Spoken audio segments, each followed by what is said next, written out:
preaching the cross, wayeka ukushumayela isiphambano, ayikho into ephilayo ongayishumayela. Ngizwala nisondele. Ngizwala nisondele. Imfikiso ayikho ngaphandle kwesiphambano. Ubungcwele akukho ngaphandle kwesiphambano.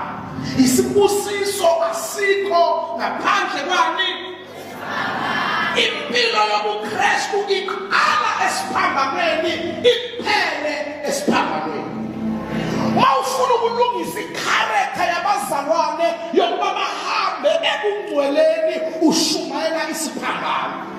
Waqala washumayela imisebenzi yenyama, unikeza umthetho amandla.